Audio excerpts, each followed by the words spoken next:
Good morning, everyone. My name is Chris Cooper, known as the Channel Guy Trader, and I'm reporting to you live from Wall Street Trading satellite office down in sunny South Florida. Today's date is Sunday, March the 31st, 2013, and here is this week's weekend review brought to you by wallstreettrading.com. I want to first start off the video by saying I hope you guys are enjoying your weekend so far in this holiday with your family and friends. I'm a little bit under the weather, hence why I sound a little bit different probably in this video here. But as we are getting ready, as the weekend's winding down, we're getting ready to start this new coming week of trading. So we have to see how we're set up going into this week as we prepare and get everything set up to make some nice trades and some good cash flow. All right, so I want to first start by taking a look to see how the indices close the session out here for the week, starting off with the NASDAQ. As you can see here, the NASDAQ was up 1%. The Russell 2000 was up 0.60%. The Dow Jones was up 0.91%. The S&P 500 was up 1.13%. Crude oil was up 2.75%. Gold, the GLD was down 0.5%. We take a look at the transports. The transports were up close to 2%, closing the session for the week here, up 1.87% on the IYT. The financials, the XLF was up 0.44%.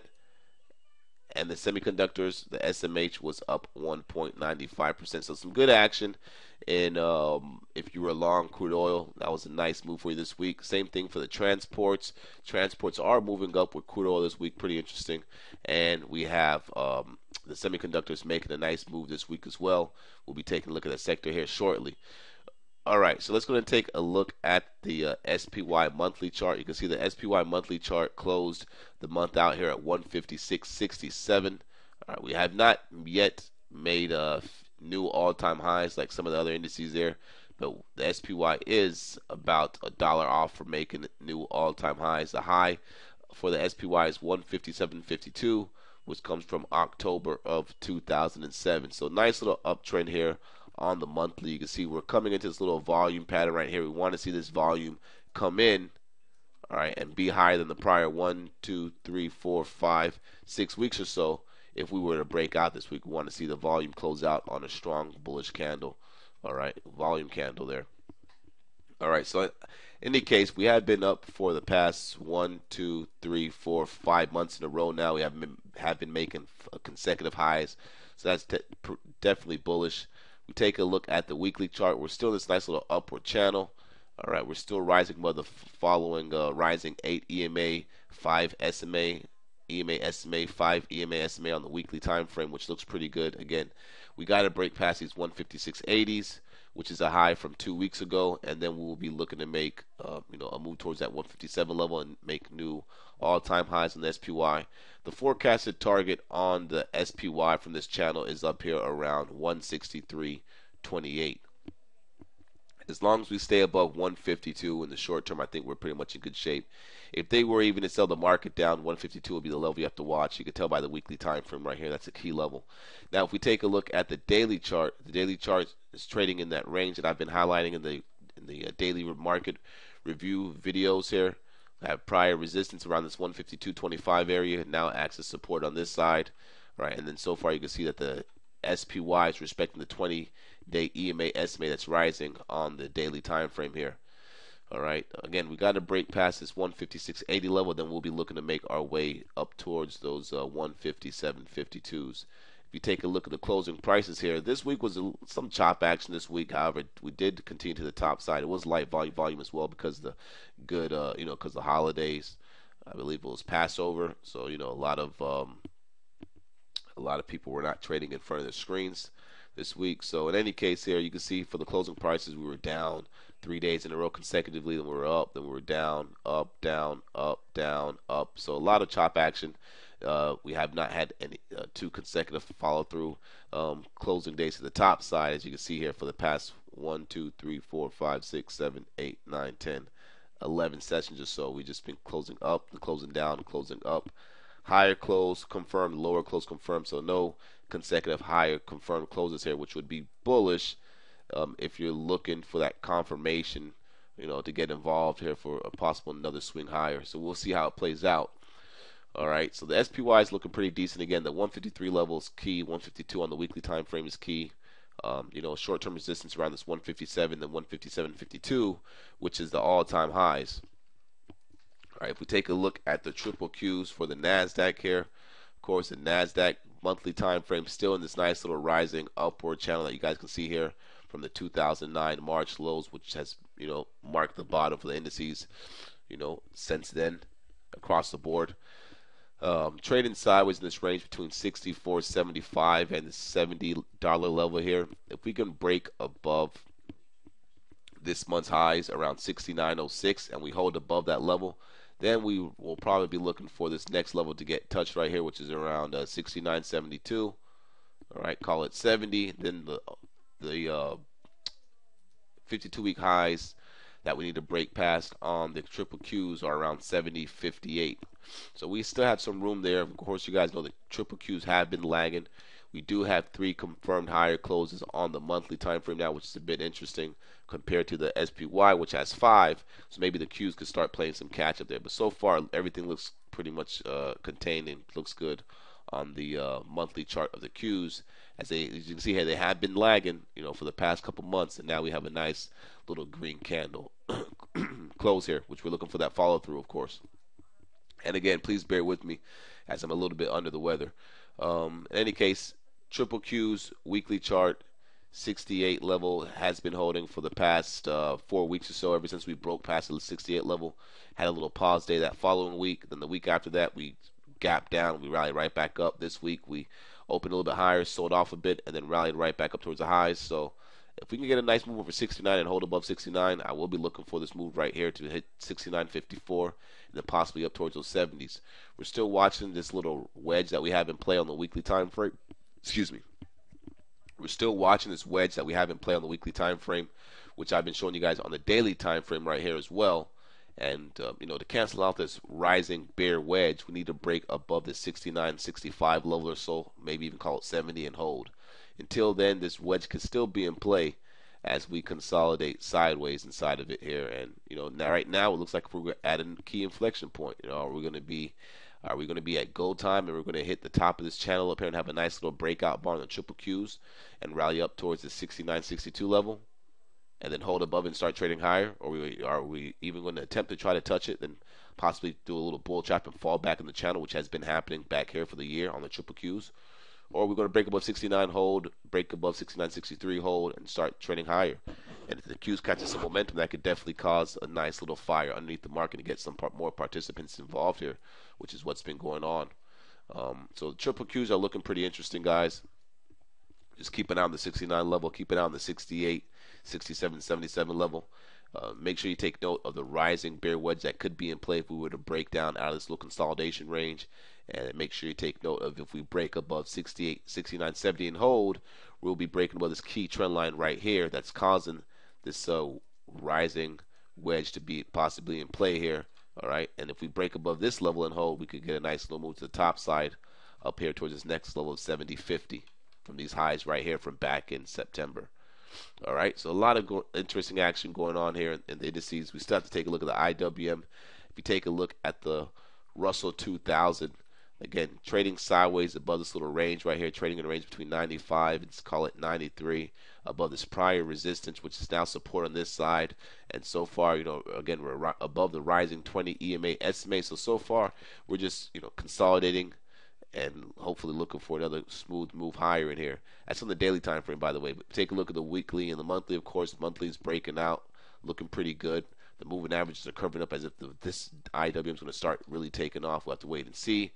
What's going to be the catalyst for that to happen. Take a look at the weekly chart here. A nice another higher close here. And, we're just rising above, cruising along the rising 8 EMA, 5 EMA on the weekly time frame, which is good. We've been going to a nice steady move since the start of the year here. And then the daily chart, of course, like I said, is just trading in a range. I did not get a chance to show you guys the ES channel system, but, all last week we were nailing the ES left and right via my proprietary channel system, using that to help our traders in the room. For the past week or so, we pretty much, the ES has been trading in this little big upward channel right here, right? If you guys can see that, And, all right, and it's not going to trade clean, of course. You have to know your levels. You have to know what you're looking for.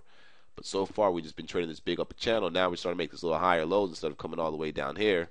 So what's going to happen? Are we going to break out? If we break out over this, again, if we break over this 1564.50 on the ES, we're going to be looking for a move up towards 1574. So we'll keep you guys posted on that.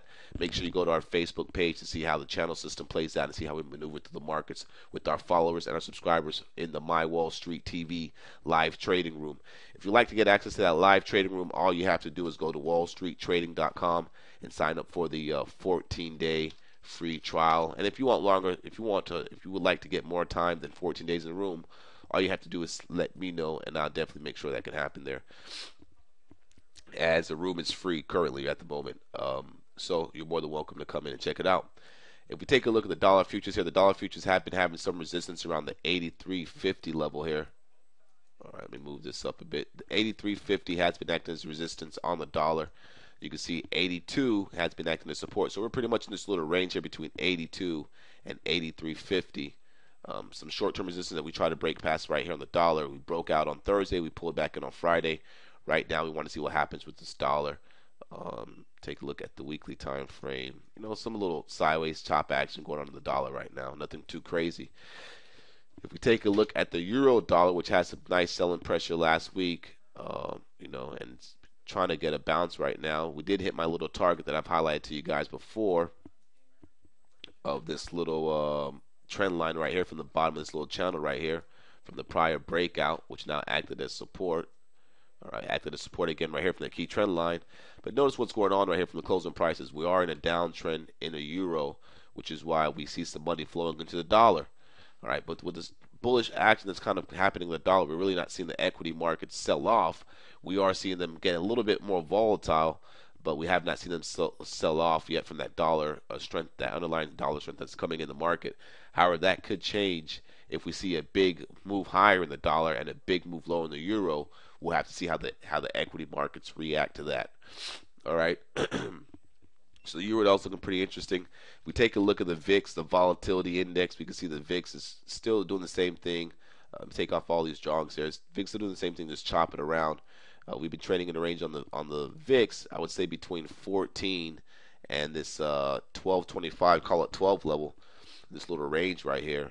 And what's going to happen? Is the VIX going to break out of this range to the downside and go back to these lows and make new lows, or are we going to get some buyers to come in from some catalyst that happens that gets the equity markets to sell off, and the VIX is going to try to make a move back outside of that little range and back up towards this 200-day moving average, which it has not been able to break above and hold. So pretty interesting stuff there. We'll see how that plays out. Let's go ahead and take a look now at the commodity sector, starting off with gold futures. All right, gold was sideways last week. Not really much going on there. If I take out some of these little, if I clean up this chart here a bit, if I just take out these moving averages, you guys can see the price action a little bit cleaner. You guys really said we're just in a little downward channel. All right, we're just in a little downward channel that comes from this little action right here. All right, from this little pivot trend line to connecting these lows. Excuse me about that.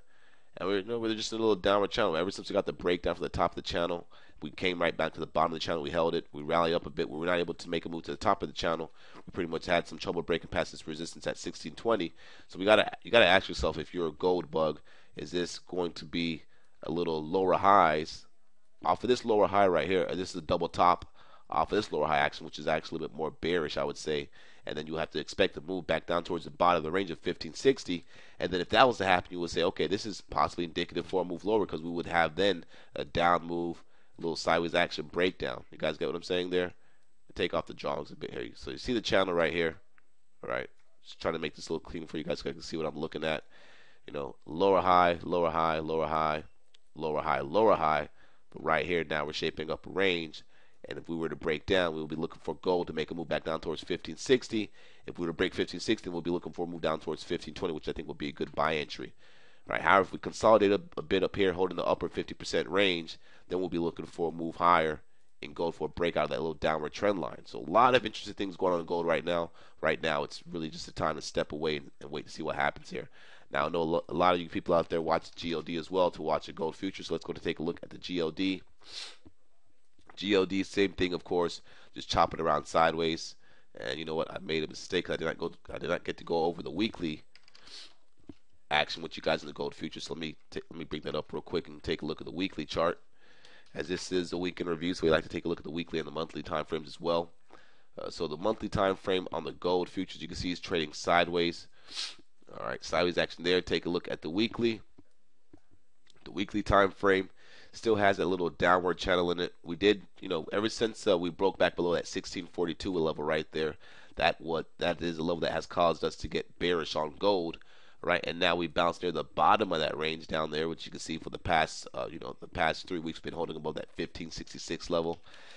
And right now we're having some trouble trying to get back over 1620. So really can't get bullish on gold until we get back above 1642, this level right here. Really can't get bearish on gold until we get back below 1566 and hold below the level. So really we just have this big range to work off of between 1566 and 1642, which we could see gold trade inside this range for a while until we get some type of catalyst or some type of news that's going to actually break it out. Okay. So the GLD, of course, the weekly chart, monthly chart look the same. Monthly chart, you can see the GLD has some nice support down here around the 152 level. All right, we're just in this little range between 152 and 170. Take a look at the weekly time frame. Same thing there. Got a nice little bounce off the 152.50 level, rallied right back up, and now we're just having some trouble breaking here. You can see the candlesticks are pretty much getting tight there. All right, so let's take a look at silver now. Another commodity stock, another commodity here, silver. See what silver's doing. Silver's been trying to hold up. We've been, watching silver trading this little dollar range between 27.50 and 28.50, and now we're waiting to see what's going to happen here. And to me, it looks like it wants to go lower, guys. Again, though, any catalyst news could come out regarding the currencies, and they could cause a rise in the precious metals, and this thing could gap up and start rising there. So we definitely want to keep a close attention on it here. Take a look at the weekly time frame. Again, still in a downtrend. All right, making lower highs, lower lows. Still in a downtrend below the key 28.50 level, if I'm not mistaken. 29 level here, below the key level there, 29. And so far for the week, it has 3 consecutive lower closes here. It grinds lower. Now, take a look at the monthly time frame. It's in the range here, 34 and 25.90. Call it 26. Not much action going on there in these metals here, folks. We take a look at copper. Copper, did show a little bit of strength last week. This week with crude oil, however, like I've been highlighting here, in a nice little downward channel, and copper, moving lower.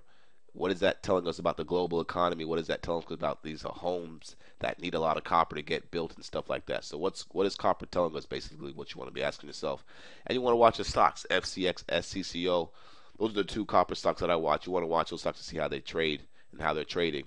But again, nice little downward channel in copper. Copper looks weak. Let's take a look at the weekly chart real quick here. And it looks like it wants to come down towards this 330 level. Take a look at the monthly. And this thing's trading a little sideways action going on right here for the past year and a half. Last but not least, let's take a look at crude oil. Crude oil had a nice little pop last week. I did highlight the fact that if we get back above 94, you can look for a bullish move towards crude oil to 98.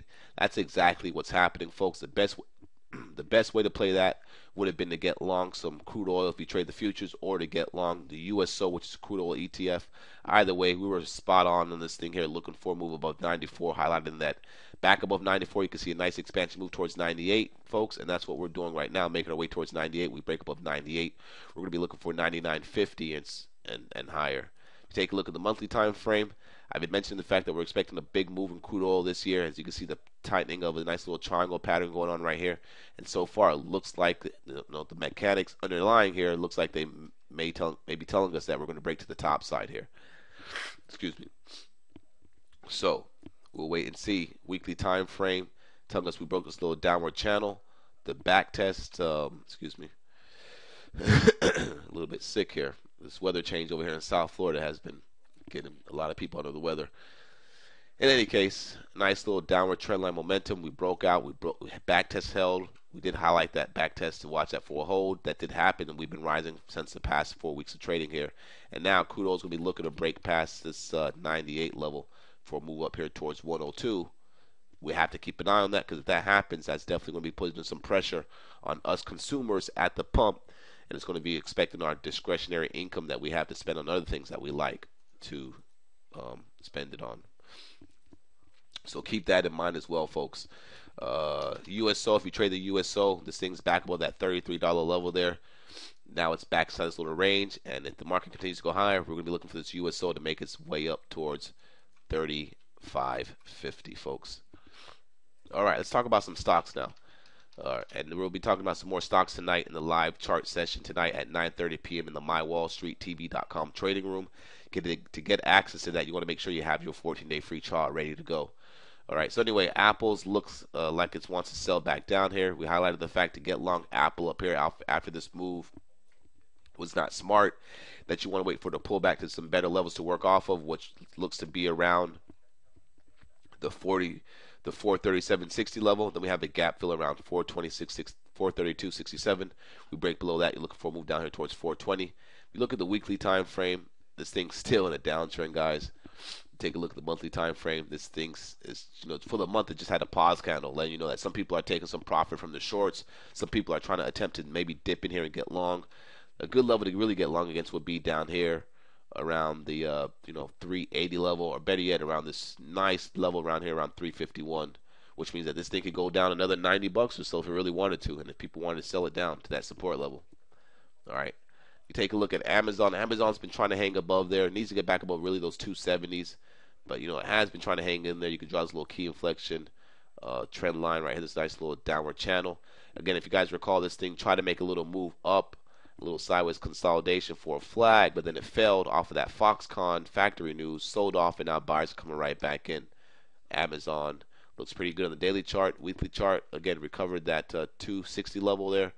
And the monthly chart still is in a nice little upward channel. We take a look at IBM. IBM was one of the technology stocks that was showing some great strength. We were telling you guys to make sure you look for some buyers possibly down here around the 210. As we highlight the fact that it was trading in this range, just a nice little pullback action from those 216 highs, came down to 210, and they bought it right back up. Look for this move to continue Monday back towards 216. This is actually a stock we'll be watching for tomorrow's session there. Take a look at the weekly time frame. Weekly time frame looks pretty good, trending pretty nice after having this nice little expansion bar breakout from this move, nice little bar pullback, and nice little up move. And that's what we talked about in our prior video from a couple weeks ago, highlighting the fact that IBM had a nice little pullback on the monthly, and on the daily chart, even though it's getting a bit choppy, this action right here, once we broke up this little key trend line, all right, right here, that was go time, and that was a pullback they see on the weekly time frame right there for that up move. So some decent action, guys. It's really all about putting the different time frames together, understanding the candlesticks, and understanding the mechanics behind the trade and the sentiment that's going on with the market, and understand what sectors to get some nice cash flow into them. I want to take a look at the semiconductors. Since the semiconductors were up, a nice percentage this week. Intel's finally started to move away from this little key 21 level, breaking down this nice little downward channel off that key 21 level that they did the shakeout of right there. We'll be looking for a move up towards this gap fill right here around 22.25 or so. If we get some real legs, it could maybe go up towards this level right here. The 20-day moving average is around 22.36, and I believe that's the simple right there. Nope, it's exponential around 22.36 there. Let's take a look at Cree. This has been one of the stronger semiconductor stocks, just trading sideways to higher. If you take a look at Clack, another semiconductor stock, Clack, nice little bounce in Clack. We'll be watching this one on Monday for a bounce. Take a look at Qualcomm. This one as well has been trending up. We have 3 consecutive higher closes in Qualcomm. You take a look at the weekly time frame. Things back above 65. Take a look at the monthly. It's a nice little uptrend that's in play here, and really needs to break above 68.87, call it 69 for some nice traction. Again, the energy, the financials. Let's take a look at the financials real quick. Starting off with Goldman Sachs, the financials. Goldman Sachs still trading kind of weak, really just trading sideways in a range between 144.88 and 149.15. Pretty much trying to chop everybody up around this little level right here. I'm going to change the dotted line for it here to a dash line. Sorry, I'm going to change the solid line to a dash line because you can see it's chopping up everybody around this key level right here that are trying to trade off that level. So now you just have to identify a new range between 149 and 144.88. Take a look at the weekly time frame. This thing is coming all the way from 89, from $90 all the way to 155. So yeah, it may pull back a little bit slowly or chop around a bit for the next couple weeks here. All right, or following sessions. We have to wait and see. Monthly time frame, little indecision candlesticks right here on the monthly time frame for Goldman Sachs. All right, let's take a look at the JP Morgan daily chart. JP Morgan has been trying to hang in there. Looks like it wants to pull back a bit, trying to hold this 47.46 level. The monthly chart, the weekly chart showing you this thing has been going up ever since 32 all the way up to a high of 50.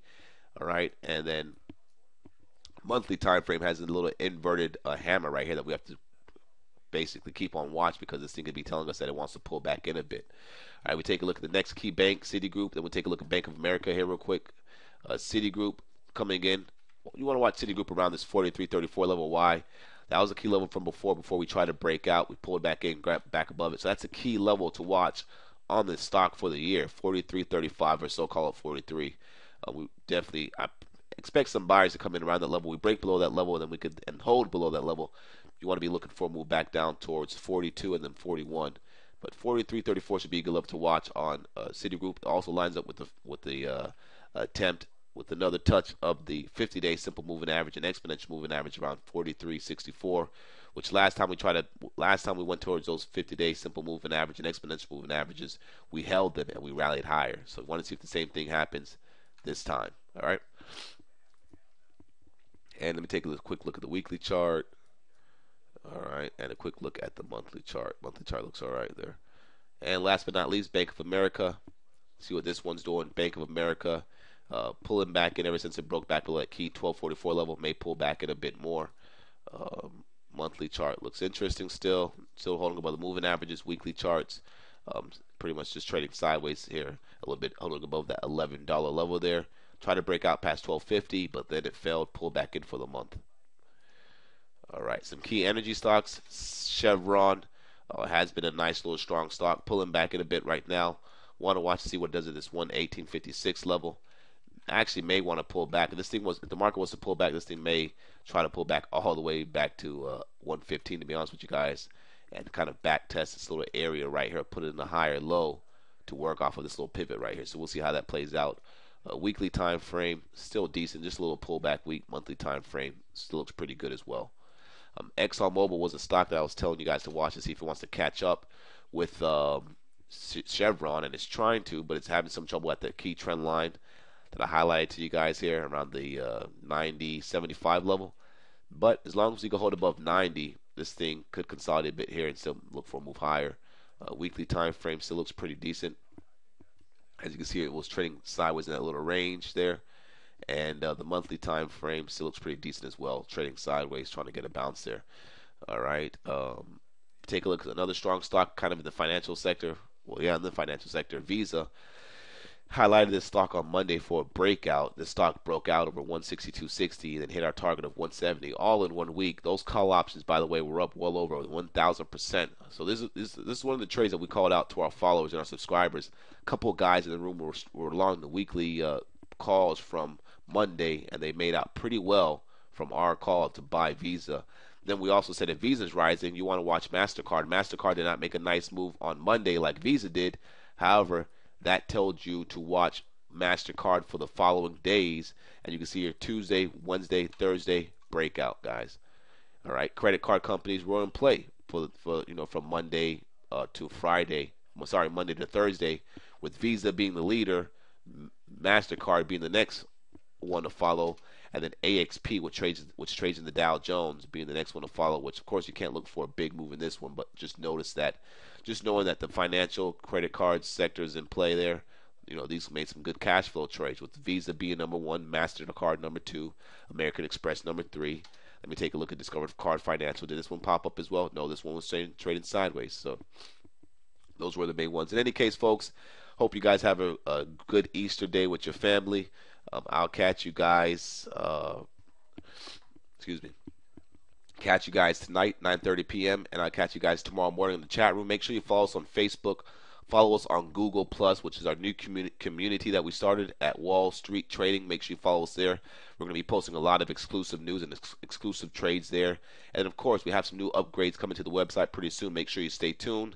And a lot of good stuff going on, guys. If you're in the Miami area, I will this month, I will be working out of Miami in our new office, which is going to be pretty interesting. If you're in the Miami area, and you're down in the Coral Gables area, I will be working out of our new office now instead of working from my home office, which I can't wait for that. A lot of great opportunities and good stuff to come, folks. Have a great weekend, and make sure you check us out, wallstreettrading.com. Cheers.